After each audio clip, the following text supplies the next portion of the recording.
the end of the day, we're going to find ourselves thinking about Malik Monk, thinking about Dennis Smith Jr., understanding that whether one's a point guard whose athleticism is off the charts or another who's got a sweet stroke at 6'3", even though questionable ball handling skills, he's known for as being an individual who can light it up.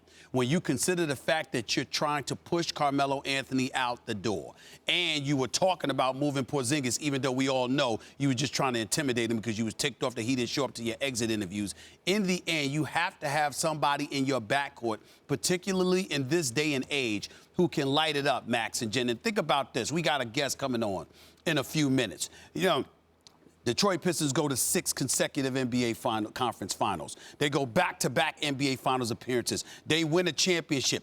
Everybody forgets one key thing. Yes, they defended. Yes, they were well coached. Yes, you had an elite executive. But you know what else they had?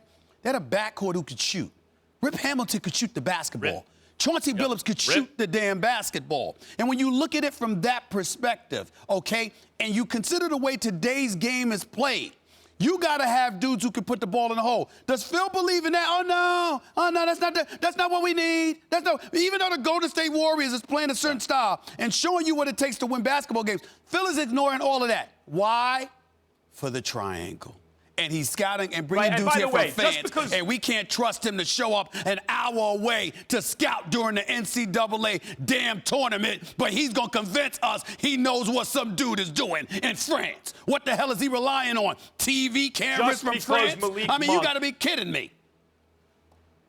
Just because Malik Monk can't get his own shot to the extent that Fultz can, say, and he's a couple inches shorter than Fultz, just because he's more of a spot-up shooter maybe in the pros, and may have certain defensive, liabilities because of his size, that's the reason to pass on him. In other words, because he's not perfect. You'd rather take a guy who's more well-rounded but doesn't have the same upside. You don't need spot-up shooters in the NBA who can really light it up, who are very athletic. That doesn't have value.